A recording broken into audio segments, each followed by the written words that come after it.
There we go. All right, welcome to the Plank Podcast. Yeah, I'm your host, Mr. Wayne Stollenfacher. We have our Gavin the Spicy Fulmer over here. How's it going, and guys? The one, the only Keith Johnson. And that's good. Oh my gosh, an FM legend right here. So I can't wait to start picking at your mind again. I remember most of what we talked about last time is that you're from Hope, right? Originally from Hope. Yeah, Hope and area, then yes. you basically cut your teeth by like having family bands in garages, and then you just kind of just walked the neighborhood and just went to other garages, It was kind of thing.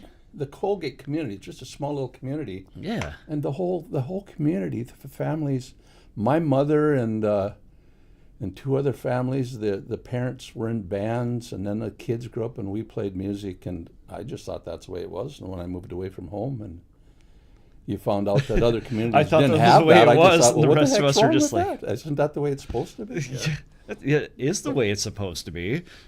But it was amazing the talent in that little community. Yes, it was. God, it's crazy. Oh, see, living those times. Yeah. And be able to have all that. It says stuck on these things all day long. Yeah. Yeah.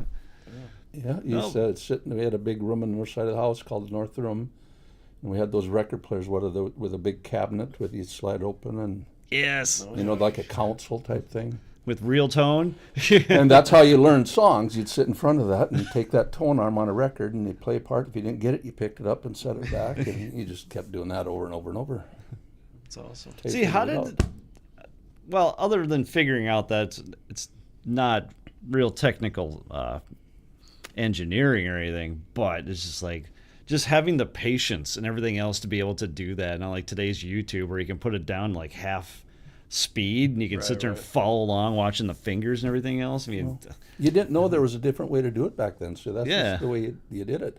There was times that if you were playing a 45, that sometimes you'd turn it down to 33 and a third and try to learn it that way. Even but the whole sync, the whole key and everything would change, but at least you'd kind of learn what that pattern was, and then when you speed it up, you just hopefully stuck. What would the math be on that? Could you figure that out, Nick? If you take a 45 and drop it to a 33, what key would that turn into? From what original key? So if you say like C, what key would that turn into? Okay. So I'll interrupt you like you told me to. Exactly. Just interrupt us. It's the voice of God back there. Or the voice of an angel. One of the two. Figure it out. I just learned just a few months ago, 6 months ago maybe, that you can slow down YouTube. Yeah. I didn't know you could do that. Yep. And somebody says, well, you just go, well, how the hell do you do that? Well, you just go up to that little thing and turn it and change the speed, and it doesn't change the key or whatever. No, because that's a new thing too. Is I hear about people putting it on to like faster speeds so they can just consume more whatever they're listening to and get through it faster. So there was a CD player a few years ago I had that you could do that on a CD player. You could slow it down and wouldn't change the key on it, and that costs. And you could also tap like a loop. Like if there was a little section you weren't getting, you tap when it went into it, and you tap when it went out of it, and it would just play that little section over and over and over, and you could slow it down. So if there was a real, what you would think be a difficult part, it was slow it down. You just play it over and over until you went, okay, got brilliant. it. Yeah. And then keep going. See, we're onto it, and then YouTube just made it simple. But that was CDs. That was a long time ago.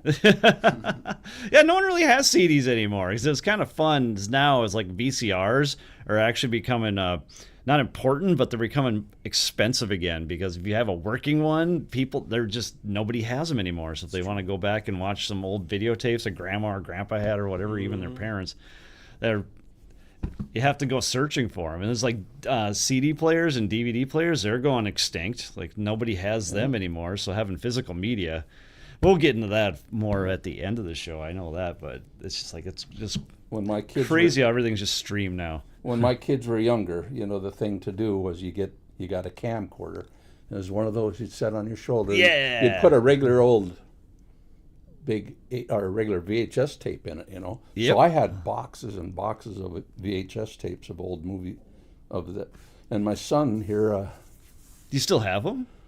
Yeah. But my son a handful of years ago, 3, 4, 5 years ago, got the box, got them all, and he got I had a DVD player, of course, or VHS player. And he took them all and went through them and condensed them all down into a flash drive. Digitize them, Yeah, very so that nice. was pretty cool. So that's makes it a lot easier than trying to look through the box for VHS and figure out which one you were looking for. Oh, well, that's the old school style. Yeah. Yeah. Back at a simpler time. Or was it a simpler time? I don't probably just think of it that way. Well, tell us what you've been doing lately. You got Tow Truck Tom going on Tow here. Truck Tom. Yeah. Tow Truck Tom. Because last time we talked, you said you're retiring, and I didn't believe it for a second. Well, so, yep. I was playing. You know, I've been doing staying busy with the bands and stuff. I was doing a Retrolution, and we broke up in September of 23, and then I was doing a band called Asking for a Friend, and we broke up about a year ago or whatever it was. But some friends of mine in Hope, they had Hope Days this summer, and they really wanted Retrolution to play. So I asked the guys in Retrolution, so we got back together and did that. And then, so the week before that, Tow Truck Tom was a band that was together back in early 2000s, 20 plus years ago. And we actually did 3 CDs of original music, and then we kind of disbanded and went for it. And then I just 3 CDs? How many tracks would that be? Well, I Like suppose 30, there was 12 40? or 15 on each one, so I suppose 45 songs, That's pretty good. There, it's being productive. something like that. But you know, then we got back together. I contacted everybody. Says, hey, we should put Tow Truck Tom back together, and everybody was for it. But the singer lives in Eau Claire, Wisconsin. One of the guitar players lives in Tennessee. The drummer lives in Lincoln, Nebraska. But they're all from the Rothsay, Barnesville area. Okay. So Cool. it's kind of a challenge to do that. But, you know, they don't mind coming up here because they're kind of coming home. They're not just going to a town in the middle of Gotcha. nowhere. They're coming back home, so they got family and that type of thing. So you can How often do visit you and guys get together? Oh, I think twice we've done. No, not very often. not very often. We've only played twice, but you know, we got a new drummer. The other drummer that was on the CDs. Well, we had a drummer in the first CD, and then we had a second drummer for the second, third CD. But Them he damn had- drummers. I'll tell you. Yeah, he couldn't play anymore, so we got another guy. But so we sat down and made a list. We ended up getting a booking for Summer Jam in Eau Claire. Oh, So nice. it's a big festival there, and Yeah.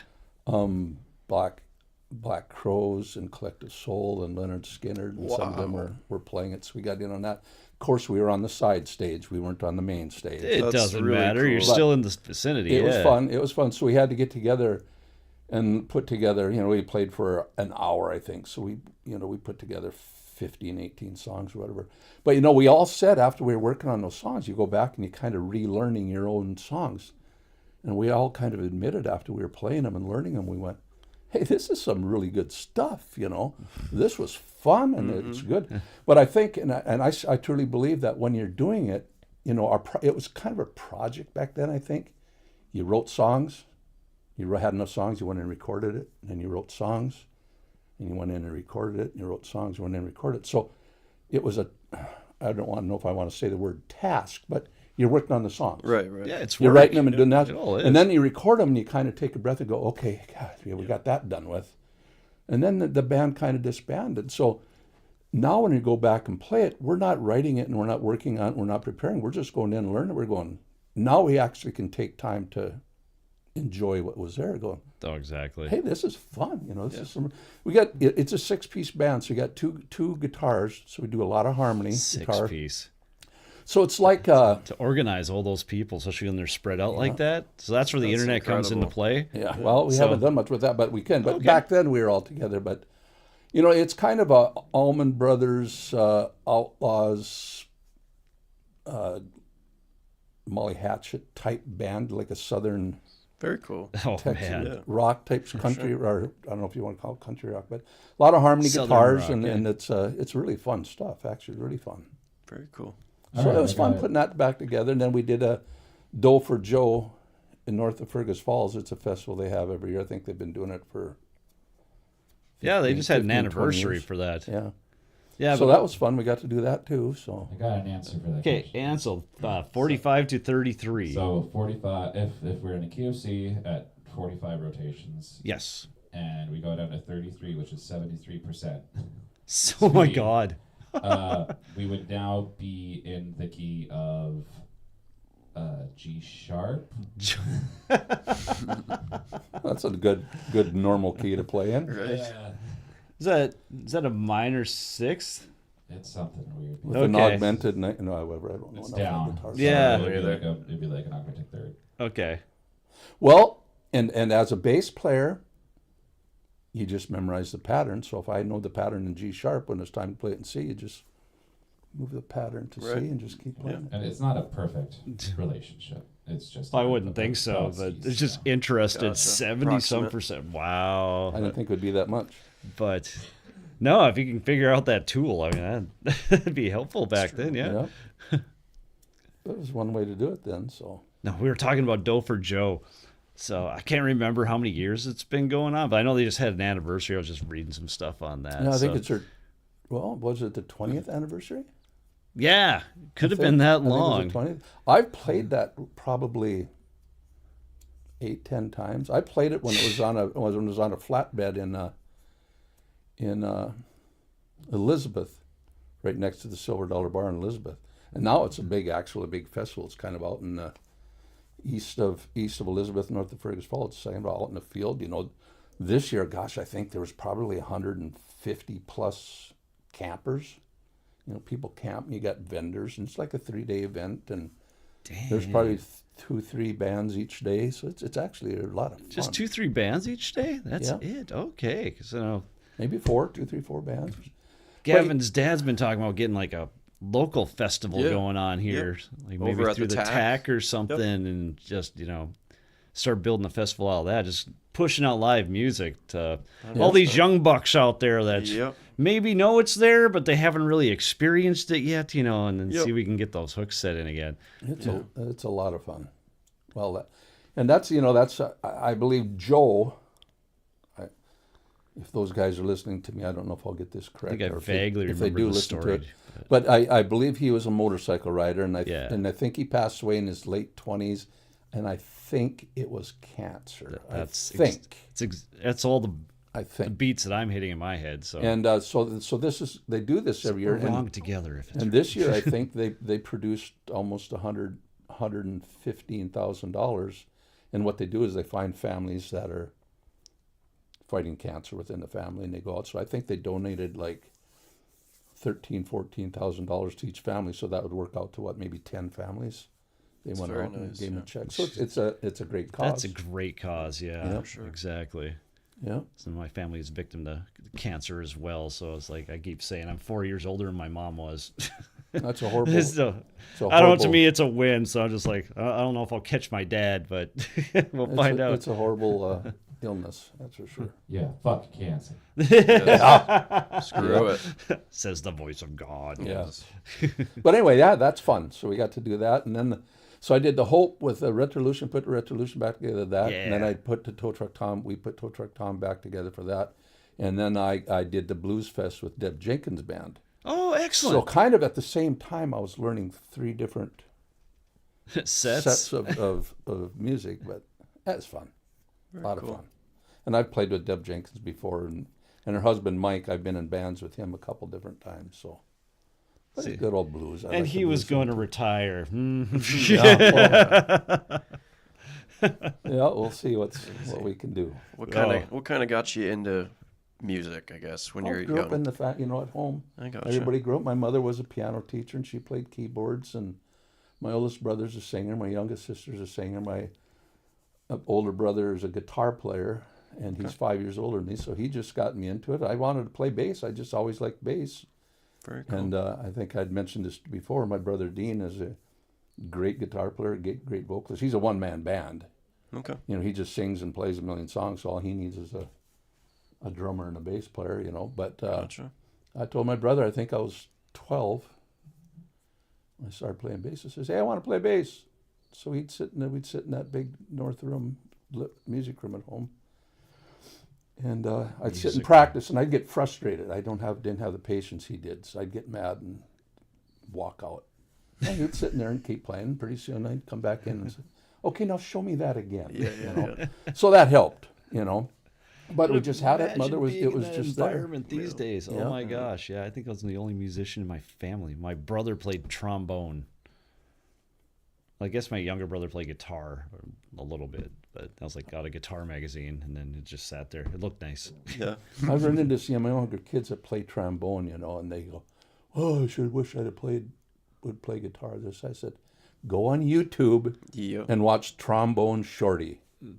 That's that'll open up your eyes to the whole different venue of. Are you familiar with him at all? I think so. I think we were going through. But that he's one day. he's a trombone player, and he plays that thing like you'd play a lead guitar or whatever, you know. Crazy. He just wails, and when he plays it like that, rather than hearing a trombone or marching band, it's a great sounding instrument. I mean, he just makes that thing just roar. But good stuff. Yeah, So hopefully a do kid what you goes in and love looks at it with and goes, "Yeah, I'll do that." Yeah. You know, keeps his interest in what he's doing, if it's trombone or whatever the case. Well, it didn't keep my brother's interest. Tell you that much. Yeah, I'll go in and look him up now. After we get done. Trombone Trombone Shorty, exactly. Trombone Shorty.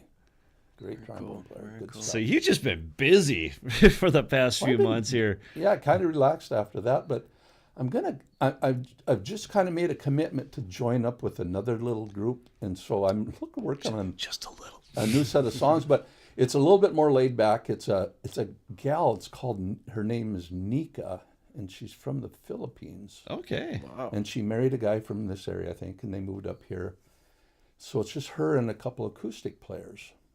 It's just acoustic, and then they do a drum machine thing. And a friend of mine was doing bass with them. Chris Autumn is her name, and Oh yeah, Chris. We got to bring him back on, Chris.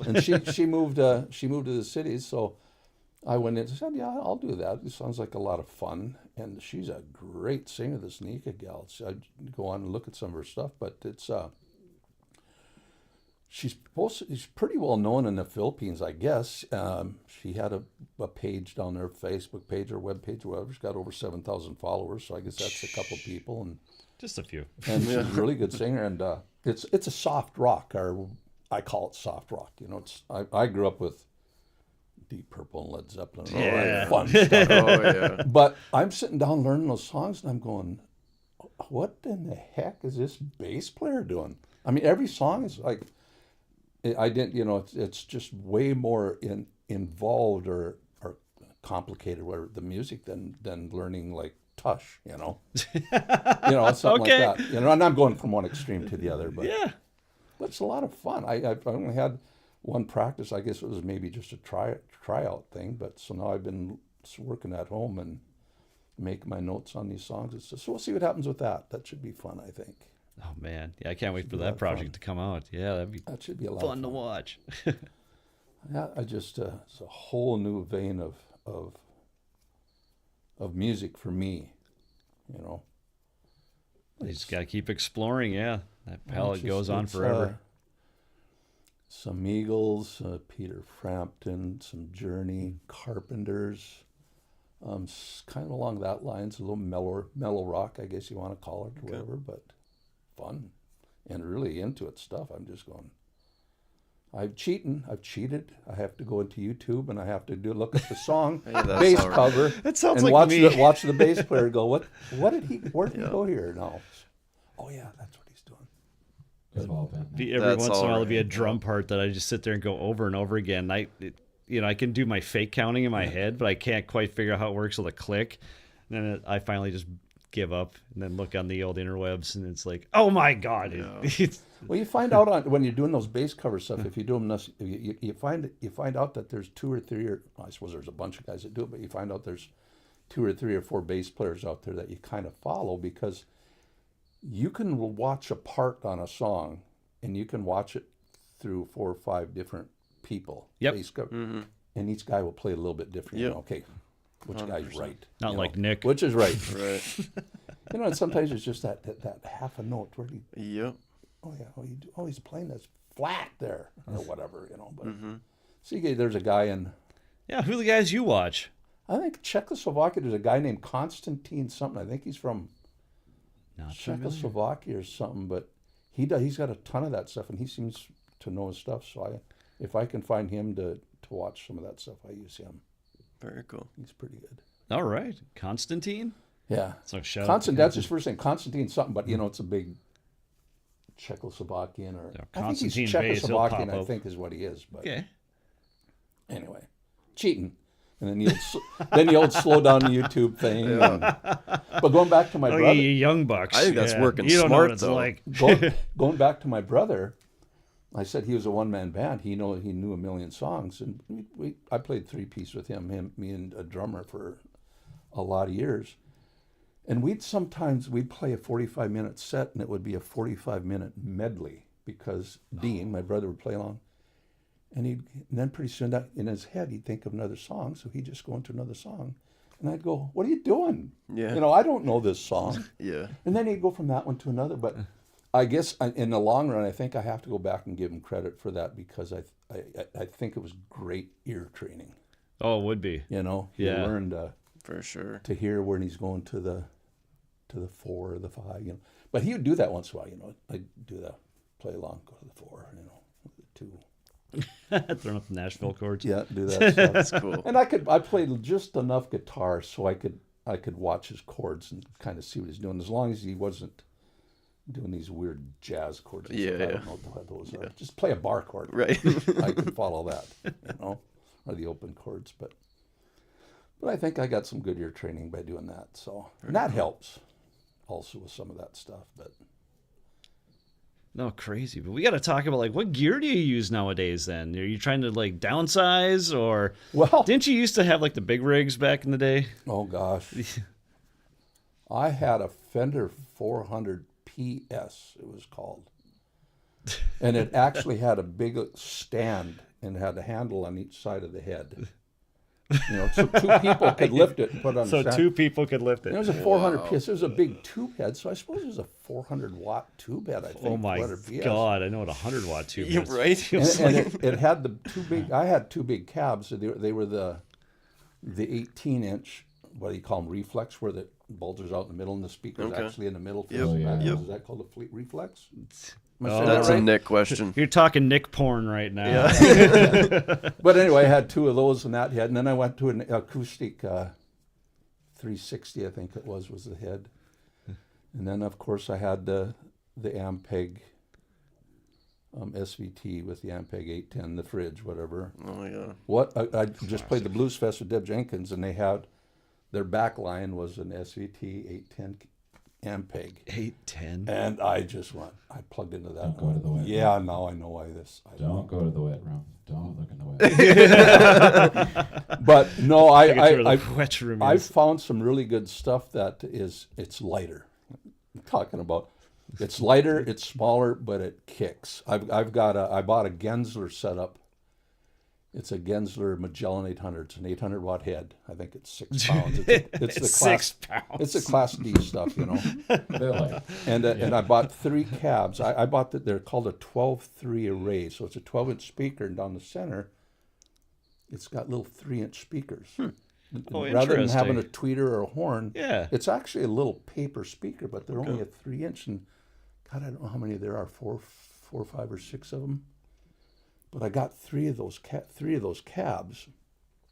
So you're putting out, it brings it down to 2.67 ohms if you're familiar with that. But so I think it's kicking out 800 watts. But I would put that setup against an Ampeg 810 any day. Seriously. Seriously. Oh my gosh, the engineering's gotten that good. Huh? Yeah, and I also just I went and bought a Mesa D800, I think. It's another small 800-watt Class D head. And I bought a dark glass cab with 2 12s in it, and that's rated at 1,000 watts. And just that cab alone is pretty darn close. You can take that out and crank it, and and all that stuff sounds good. There's so much nice tones and so much control on those. It isn't just a treble. Well, the old Fender Bassman stuff, I think it was just treble and bass. And then somewhere along the lines they put treble mid bass. Yep. Well, now you got low mid with a sweepable frequency. You got high mid with sweepable, and then you got high frequency bypass where they are and this and that, and then you can adjust. It's got a special knob that'll take your EQ frown into a smile, make it more mid-present or more scooped. Scooped out, You yeah. know, just turn the knob and you. It's crazy, I like isn't that it? tone right there. Yeah. See, there's just so much so much control you can do, so much tweaking in the tone and stuff. But then you got to have the right bass. So if you don't have the right bass, you might have to buy a couple, 3, 4 more of those too. You just can't, It's like drummers with snare drums, yeah. Yeah. Well, this one just sounds a little different. Yeah. So you just, over the years, I had back in the early mid 70s when Marguerite's was still in Jamestown, way back when, I had a 66 Fender Precision. Oh, nice. And I wanted a Rickenbacker because I fell in love with Okay. Chris Squire and that, the roundabout bass tone. I went, oh, gotta have a Rick. Yeah. So I drove out to Marguerite's in Jamestown. I didn't have enough money to own 2 basses, so I had to trade my 66 P bass in for a Rickenbacker. No. Which now, Either one would be. Then I didn't, 100%. 66. That was in the early mid 70s. It was only 5, 6, 7 years old bass. Yep. But, and I know who's got it now too. And I've bugged him. I've sent him messages a number of times to say, hey, if you ever want to sell that bass. Yeah. Of course, you don't works. want to sell, but now it's gotten to the point where even if he did want to sell it, it's probably more money than I'd want to. I suppose it's a $6,000, $8,000, $10,000 bass. Yeah. I don't know. Gosh, 100%. You're probably correct. More than likely correct. But, But that Rickenbacker, I didn't like. Well, I liked the tone, but I couldn't get the intonation set on it in the bridge. It had saddles, that you move back and forth to set your intonation. But the saddle, the wedge in the saddle would be, one side was higher and the other side was lower. The angle, I want to say. So the string would go across sheet and you'd move it.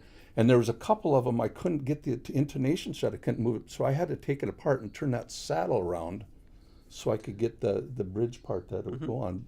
And I could never get the intonation set. So the bridge obviously wasn't in the right place or something. And then the pickup kept cutting out on me. And then the tuning pegs, they weren't like the old, like the regular, whatever they are, whatever the tuning pegs are called, where they screw in the gear and stuff. This had a casing that went over it, and the casing was like riveted in the 4 corners. Oh, serious. Or, like it was just on there and then smushed out, like a little rivet. Yep. Yeah. Well, those pull apart. Well, you can't fix that. No. Right. I could have put new tuning pegs on it. Right. But it was just one thing after another with that bass. It just, the hardware on it was, hopefully they make them better now, but I just never bought another one after that. I got rid of it and went, I don't want another Rick. Well, What do you play now? Depends on the day. Yeah. I suppose. Of course, I got a couple P basses. You got to have a P bass. You just got to have one. And I've got a couple Lakelands. Okay. I got a Mike Lull, which is it's actually a handmade bass out of Washington State, I think. Very cool. And I bought a Yamaha Nathan East signature bass. Okay.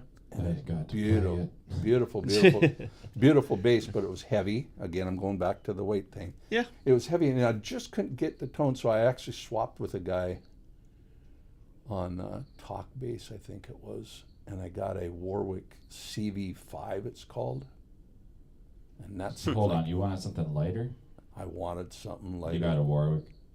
Well, I know the Warwick. questioned. This Warwick is actually less than 9 pounds. Oh crap!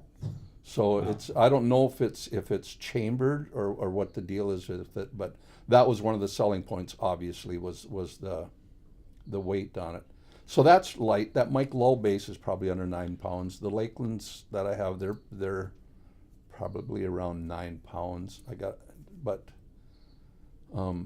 So it depends on the day. I gotcha. But, You more of a fan of heavy or lighter? Oh no, I got to have lighter, and that's more of the old age body giving up I thing than anything. get you it. know. Plus your Sta- shoulder over time. Standing on stage for man. 45 minutes with a 10-pound bass. That's why I can't play them Les Pauls because it's like, 10 pounds on your shoulder is just not ideal for I think- a few hours. Going back to when I got rid of that Rickenbacker, I think I ended up buying a PV T45 is what it was. And it was Okay. there's a T40, which is a dual pickup. The T45 is just a single pickup. And that thing sounded great. I actually did some recording way back then, and it sounded great on a recording. I sold it. And a few years ago, I saw another one like it, just like it. Yeah. I don't know if it was the same one, I doubt it, but I said, that was a nice bass. I'm going to get this one. So I bought it, and that thing, I think, was about 15 pounds. Oh boy. No, I don't know. Yeah, I'm probably exaggering, but Just that a sledgehammer. thing was heavy. Yeah. And back then, you're younger and playing, you just played. I didn't pay no attention to weight. It didn't Right. bother me. Right. Now I just picking it up to put a Yeah. strap on it, I'd go, you have to set it on the floor Yeah. to hook the strap on. So anyway, so weight's gotten, and that goes back to the amp thing too. Yep. Because all those cabs, those Gensler cabs, they're only, I think they're 30 pounds each. You put one in each hand. That Ampeg head I had a few years ago, it was an SVT head, and I put it in a hard shell case, Mm-hmm. And it was one that it just stays, and you just take the top and front Yep. and back off. And you just Nice little rack, yeah. But that head, I think, is 80 pounds. Oof. 85 pounds. Yeah. And I think that case was 30 or 40 pounds. So that thing with the case on it was 120, 130 pounds. Yeah, Oh, Lord. It's a two-man job. If Yeah. I wanted to get it in the trunk of my car, I'd set it on an end. I'd tip it up so it's like Okay. this. I'd get the top part of it against the bumper, and I'd Yep. lift it up. Yep. And then no, I couldn't Yeah. pick. Well, I suppose at one time somebody could, but I wasn't going to do it. Yeah. I'd be in traction for a week.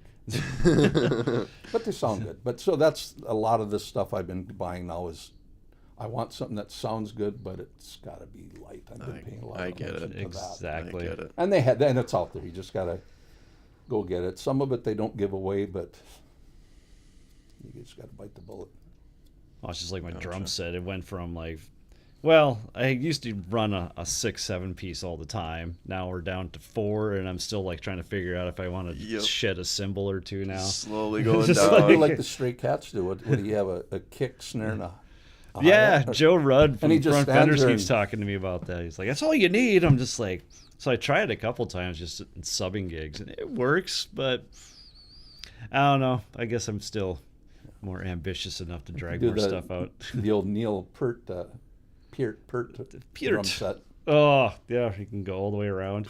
And then he turns around the set, and he's got another set behind him, doesn't he? No How doubt. long would it take to Wow. put that thing together? He didn't worry about it. No, he didn't. he Someone says- else had to. He says, I'm playing the gig tomorrow, have that stuff set up. And you know where everything's, the height and the spot this belongs at, right? Okay, perfect. Crazy. Well, this is the part of the show where I make a fool out of Wade. Oh, boy. good.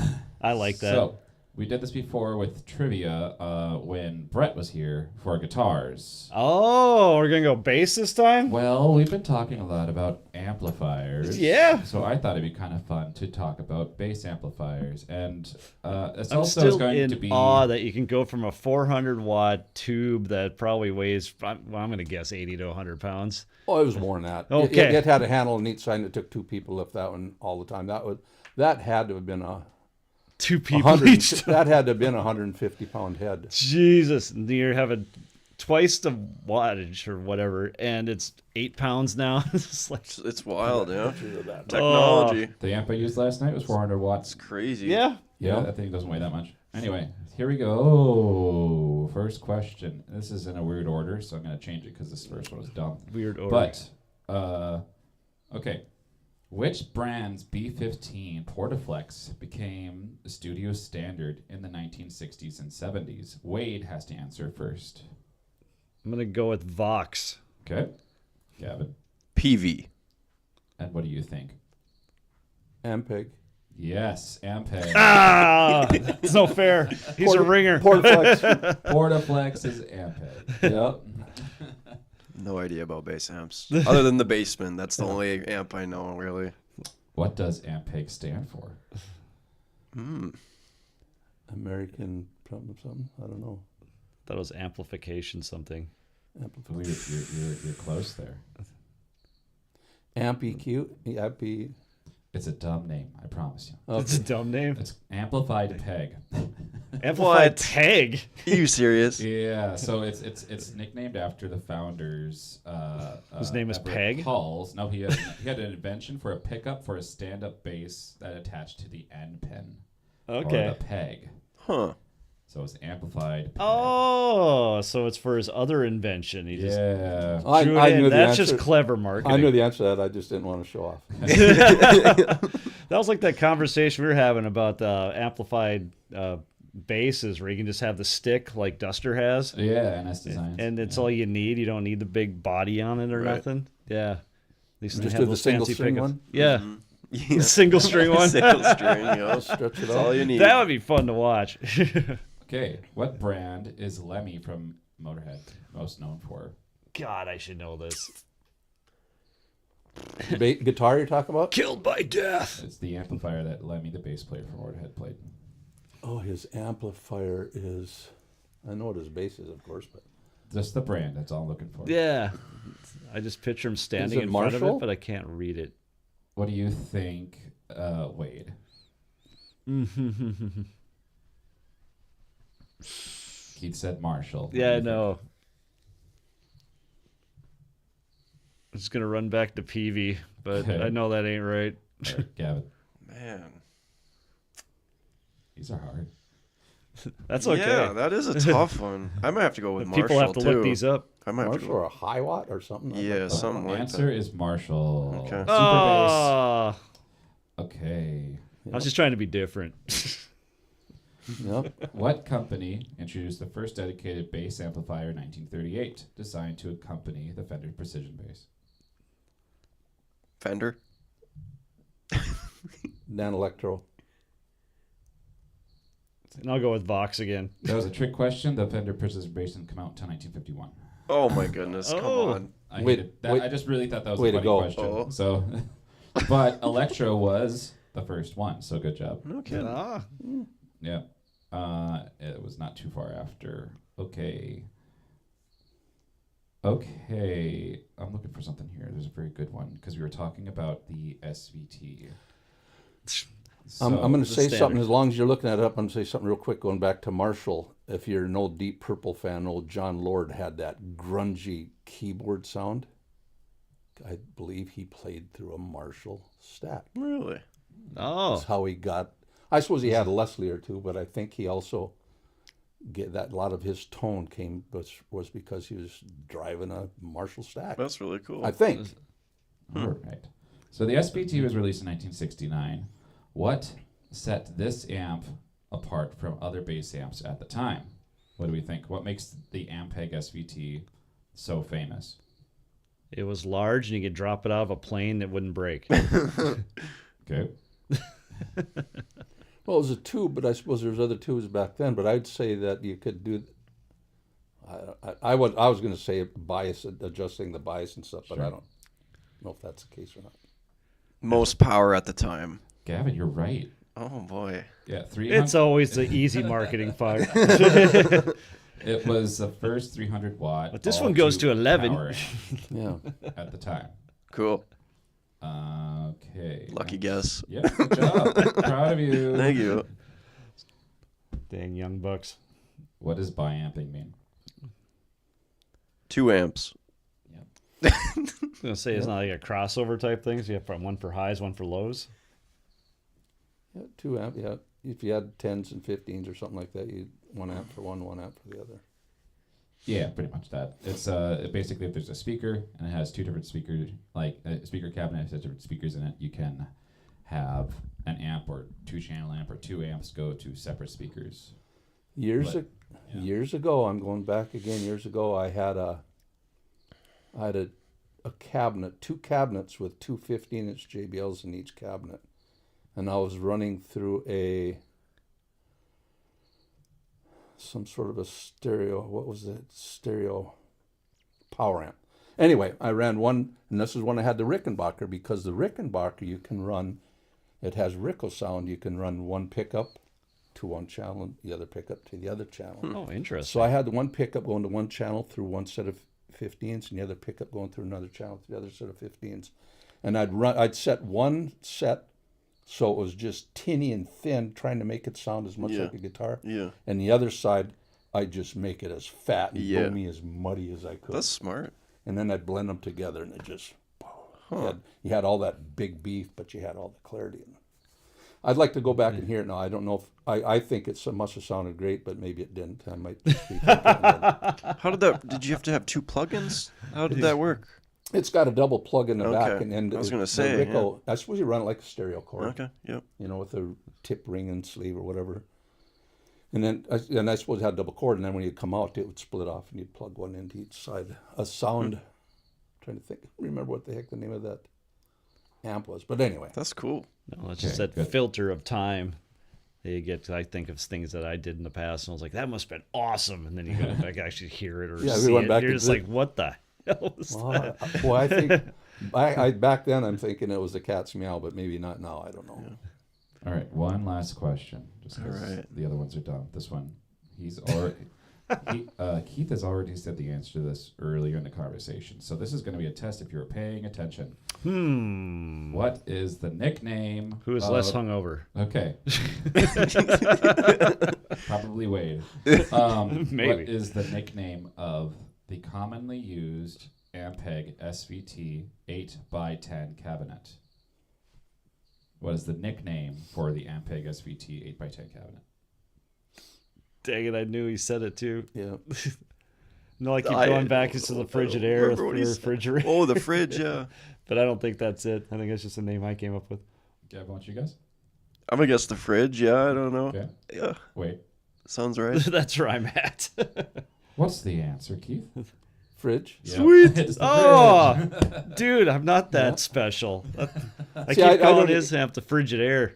It sounded Nick, right. I don't know. I'm out here being interviewed by Wade because he's not listening to me anyway. Oh, shame. I feel shame, yes. Yeah. No, it's soaking up all this, the knowledge that you have from just doing this for so many years, and then just the whole the technology thing is just easier because you can actually go back into the internet and look at all that stuff. And now they're doing it without amps. They just run through a Yeah. whatever. But boy, I'm just not a fan of that yet. You know, my pant leg's gotta flop a little bit when I hit a note. You know.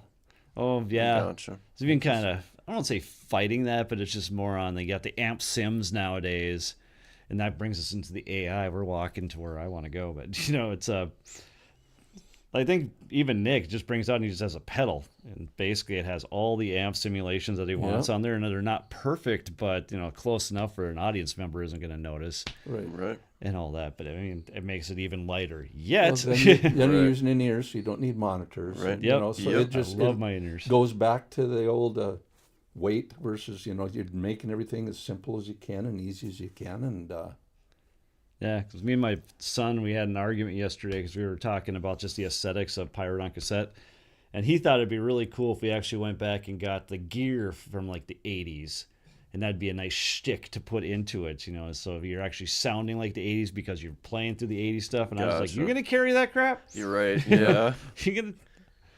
I bet it all still works, but oh my God. That just, yeah. I don't know how we did it. 'Cause we used to have an acoustic 118 cabinet, and it was literally like 5 foot tall. just to put a single speaker in. Yeah, and we used to carry that down my basement steps and then back out and put in someone's my car every goodness. rehearsal we did, and you know, and we didn't think anything of it No, back then. just But what you did. yeah, You know, and to go one step further with the like you said, the simulator, or you don't have an amp, and then you got in-ears, and they do make them now, battery powered cabs. Yep. You know, eliminate cords. You know, just Right. do it off of Bluetooth type God, stuff, yes, and you got the light cabs. You bring in a cab and you Bluetooth it, and Yeah. you know, it makes it pretty darn simple. That's for sure.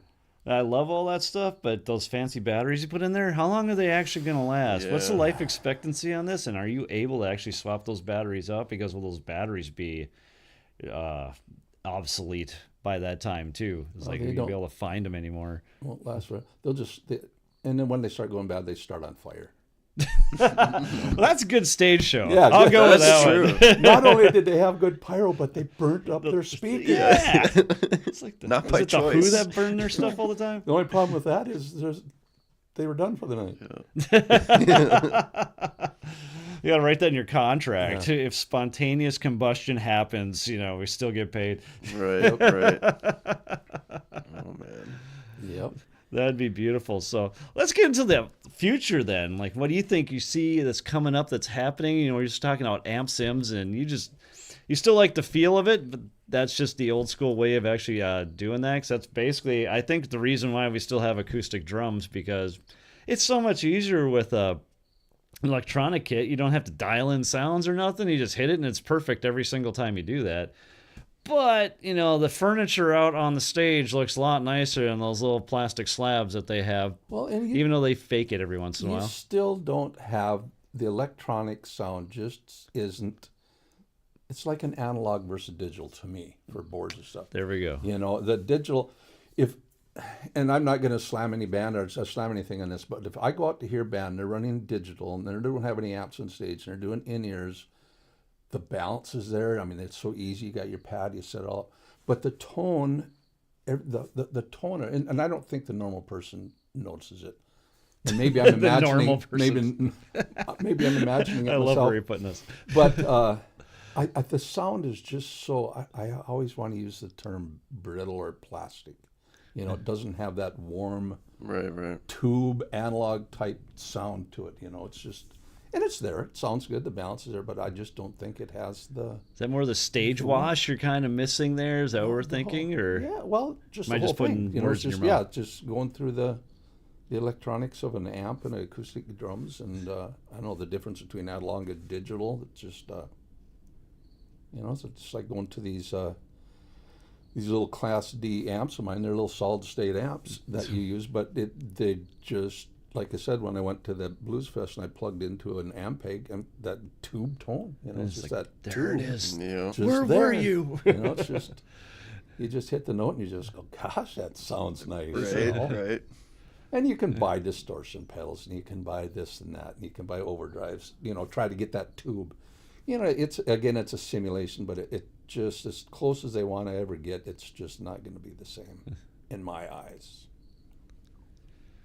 That's why I agree, and that's what we were talking about, that festival of bringing the kids back out to see what live music feels like, is watching it on a screen, listening to it in your headphones, and then actually being presented in front of a stage with actual speakers and sound that's washing over you is a whole different experience. The excitement gets different. There's just 100%.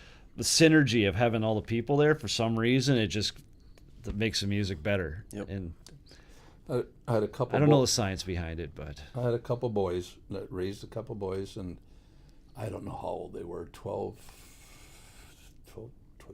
10, 12, 14 years old. Took them to their first concert in Fargo. I don't know if the Dome was here yet or not. I suppose the Dome was here back then. But it was Aerosmith. oh, And we had a floor spot not too off to the side, not too far we might have been at the from same the show. PA, the PA stuff, and watching their eyes when they started that first song, it's just whoa, and those kids, it's their first concert, Right. and all they remember hearing is dad cranking the stereo at home, but this was just a little bit more. It's like the first junior high dance I went to, and those subs hit, and you're just like, what was that? That's the best feeling. Yeah. Love that. Where did that come from? Oh, that was beautiful. Yep. No, just got to figure out how to get people back out there, get into the analog world, not this 100%. digital stuff. I was talking to who was I playing in the band with? I suppose the guy playing with now, and I'm going back again to the 70s, and we didn't, we had whatever equipment you had there, but in those days, I don't know if it was just the band I was playing with, but now you're lucky if you're playing at a bar, a club, or even you're playing a street dance. People hang out the back. They hardly hang out at the bar. If you had a street dance, they're all in the Absolutely bar. true. It's like we're You know, this and background that, but noise. You just don't see it. Back, I remember when people would come up and they'd sit cross-legged on the floor, on the ground in front of you, and there'd be roast beef. That's what they did. They come up to the stage and they sat and watched the band. It was just, get into it, and Yeah. they enjoy the music, Yeah. and it's personable that way. Yeah, it is. I don't Just- think I've ever seen that besides just me going to concerts, but that's a whole different Let's say you story. play street dance. You go play street dance and you take a break, and there's a few people scattered around. Of course, you got your 25-year-old kids dancing and jumping around. Yeah, doing that's this, when you that. know you're doing it right. Yeah. And then you go out and you walk in the bar. You're going to go have a drink or something. You walk in the bar and you can't move. The bar is freaking packed. And it's like, So it's not just us. Yeah. you guys, Okay. there's a band outside Right. playing live music. Right. Yeah, okay. But those guys in the bar, that's filled up in the bar, they haven't seen each other since yesterday. Well, I got a lot to catch up on. I just don't the get it. chickens might have gotten out, You go to the- Jeez. You go to the street dance and they all just lock in there, but they're all locals, It's just okay. Yeah. But anyway, I get your frustration there. it doesn't Well, always it's happen the that way. same It's- all around. yeah. Yeah, so it's interesting to hear like how this whole thing has been kind of morphing into that. Yeah. And then you just kind of wonder why.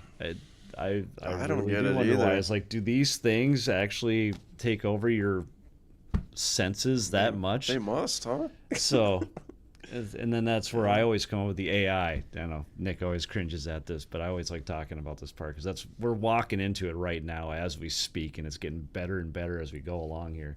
And me and my son had a big conversation about this yesterday, and he got pretty heated about it because I don't think he likes the idea of the AI coming in and doing what it's doing, but it's getting into the arts now, where it's starting to actually like take over people's positions. Now, granted, we had drum machines back in the day, and you can do backing tracks and all that. That's going to be very primitive AI. But do you have any idea, like, or any thoughts about what's coming up with ChatGPT and all that fun stuff? And Boy, just I go on to YouTube Music, not YouTube, but YouTube Music. yep, And you listen to a song. You pick out your band, or you run into somebody, like, and across the bottom it says related. Yep. Okay, so you hit related, and then it just expands out. Now you're finding all these new bands that sound like this. And I ran into a band that was called, I think it's called Appalachian White Lightning or something like that. Okay. And it's really fun music, and it's what I like. And I'm just listening to this. I'm going song after song, and I sent a link over to some guys in the band. I said, "Hey, listen to this stuff. This is really good." No sooner did I hardly hit send than one of the band members sends back and goes, "That's AI." No. No, What? No kidding. no. And the whole thing is AI. And then I Googled it. Yep, it's all AI. There's not a person playing that music. Well, But it was it's good. It- tricking Keith now. Well, I Oh, was so gosh. mad. I would. I don't like this. That's crazy. I know. It's just, and I hate to say it, but I think there's gonna, I think live music's gonna, the future. Might not be 10 years. It might be 40 years, but I think live music is gonna struggle for that reason.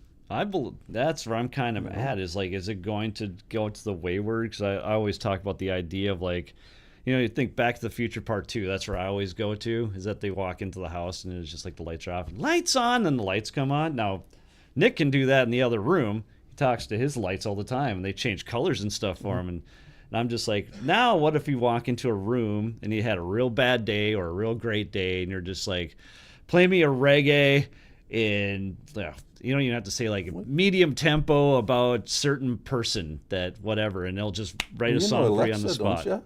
Yeah, that's Alexa, basically. play this. Right. But it'll write the song for you right there. So But it's already. I've already seen that. Now we're not going into the AI stuff, but I'm going to pick on. And I'm not saying I don't like them, but it's just a style. Taylor Swift, Beyonce, that group of people. the pop group. When I went out and listened to bands, I went out and I watched the bass player and I watched the drummer and I looked at Right. their equipment and I heard them. Now you go out and it's a person dancing around stage singing with a bunch of people dancing around them. It's Yep. like It's, Yep. it's To make it look I like want there's to go energy. see a band. one person Yeah. with the mic and a bunch of Bunch of bass. dancers. It's like, why couldn't I have just listened to that in my car? Or, And there's just so much. There's so much of there's that. a show. So much of that now. It's the Synergy. yeah. Yeah. Once again. So that's just, to me, that's taken away from the live band thing. I agree with that.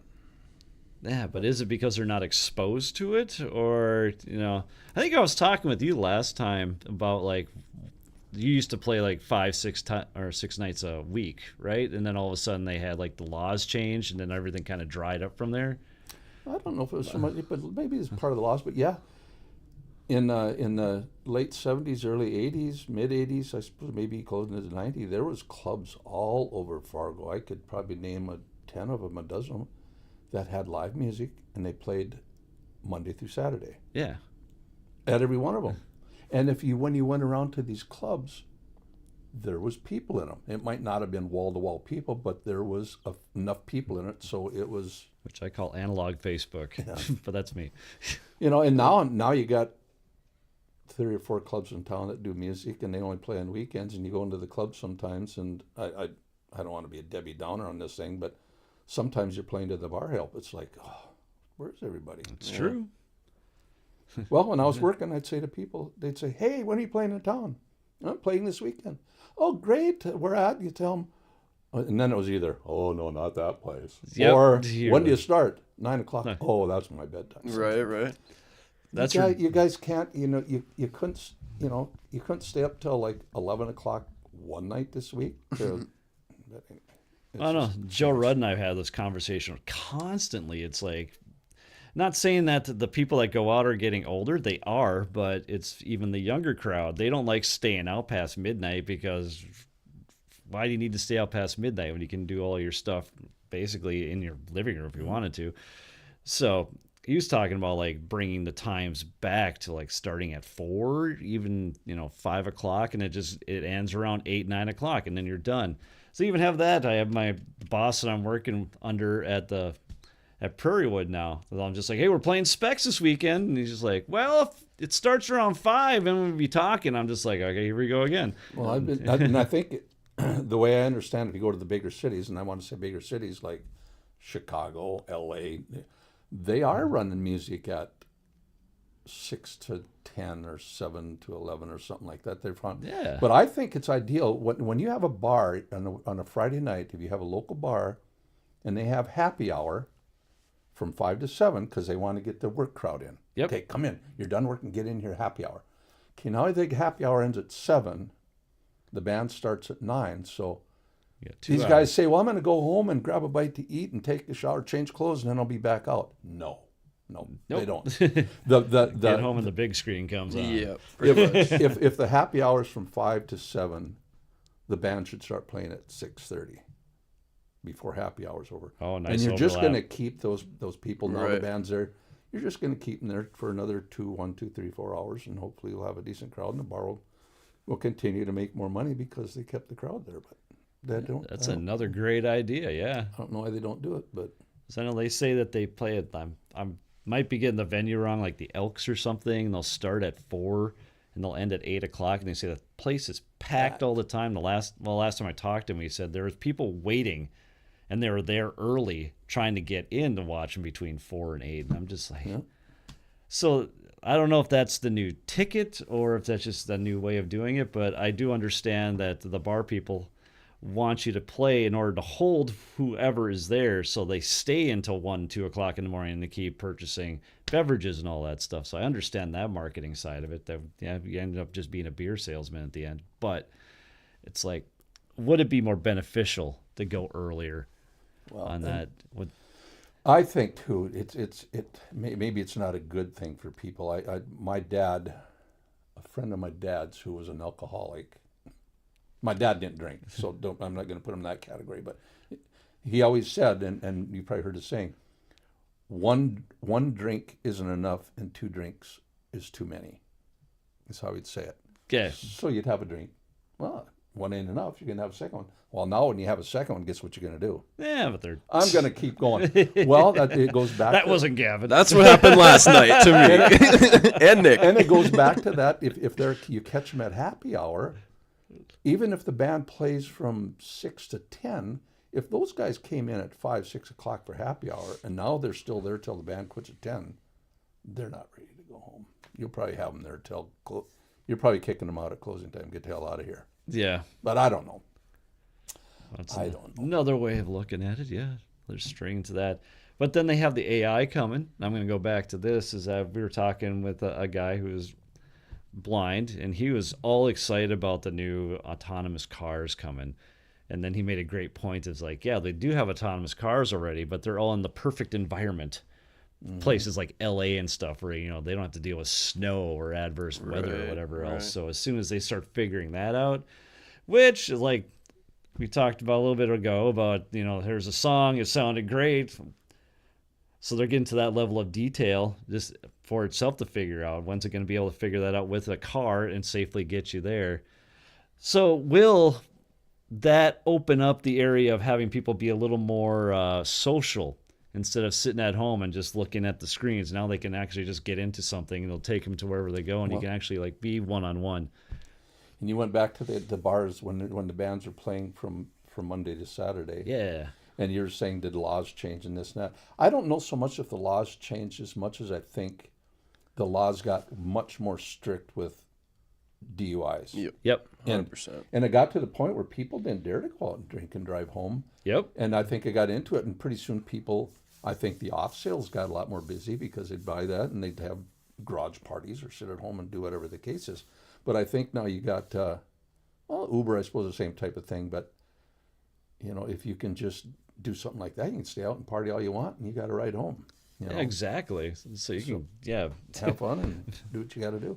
We were down. Our youngest daughter lives in the Phoenix area, and we were down there earlier this year, and we were driving along, and all of a sudden, we come along. There's a taxi cab or whatever, and I look over, and there's people sitting in the back seat, and there ain't nobody in front. Exactly. I'm going, what is this? Yeah. He says, oh, yeah, they're all over down here. And I'm going, what? No kidding. Space age, So Mork just and a Mindy. car driving around. That is Yeah. crazy. Driving around, but I don't. See, I don't know if I'd be scared of that or not, and it's just because I'm usually the oldest one in the room. Now, I thank you for being here, so I don't have to feel like the grandpa. They make fun of me all the time on the stage, but that's fine. It's all good. But it's, We yeah, love just seeing that, you know, would I be willing to get into that? Well, I don't know. and then That's the, right. the people that argue for it, you know, they say it's safer because it eliminates human error. Yeah, I don't know. but then if it goes error, who do you blame and how do you stop it? You Sometimes can't yell at a it. situation happens and you need a human's 100%. Yeah. reasoning to Yeah. figure out how to handle that situation. Good word. I don't know. All right, it's been about an hour. I don't know. Cool. But you're right. You know, that's all taking it over. You know, you got people driving cars. Now you're going to have AI taking over the music at the clubs. And I did hear something off of, if you know, Rick Rubin, the famous producer, engineer. Yeah, that's. I watched a reel on Instagram, and he was saying that, you know, he likes people's perspectives, right? And he doesn't think AI can replicate a perspective. They might be able to eventually, but he was saying, yeah, I'd much rather listen to something human made. And Yeah, just to back on that, it's just when I go watch a band and stuff, like the most boring band I've ever seen, I had the best seats to, second row center at the Fargo Dome watching Boston. But they played everything note for note. It might as well, like I said, you might as well throw the CD on, have them stand there. It would have Right. been the same experience for me. I like seeing mistakes. I like Right. seeing things change. I like being and human. maybe that's just a musician in me, but that's the part where I like, where things are just not so cleansed. Yep. There's a little bit of grit in there. there's a guy that did an interview with Frank Zappa. Maybe you're familiar with it. Oh, And he talks about talk some Zappa. the people playing leads and stuff. He goes, well, you know, and those guys are so good, and they're spotless, and they know it. He says, it's right on. He says, I'm unique because he says, I have the sense of how this thing works, and I have a good imagination, so I have a good idea of what I might want to try to do. Yep. But he doesn't do it, you know, it's not rehearsed, it's not practiced. So he says, every time he plays something different because it's just, Yep. but there's a little interview. It's pretty funny the way, of course, Zappa's so, Zappa-esque. yeah, on that type of thing. But like you're right, very you know, exactly what you're saying there. You know, it takes the personal part of it out Like of you it. see the bass player go running across and coming back, just picking on bass players, and you're just like, what the hell is that about? You know, Yeah, yeah. that type of stuff. I love seeing that. Yeah. especially if you don't miss a beat. Like, that is crazy. Right. Well, Cool antics. and I've said this before, and the people have heard it, but I say, as a bass player, my friends, if they watch this, they'll laugh at me because they've heard it on time. As a bass player, I can lose my place in a song, and I come out smelling like a rose, because if I'm playing along, all of a sudden I go, whoa, shit, where are we? I just do one of these. Woo, woo, Right. until we're back to the rip note, woo, and I go back to the rip note. That's really smart. But in the meantime, the people in the crowd Here's are going, the secret. did you see what that guy's doing? He's doing this shit. Yeah. They're thinking, wow, he did this. That's brilliant. And I'm going, well, I don't know where I'm Yeah. That is awesome. But it works.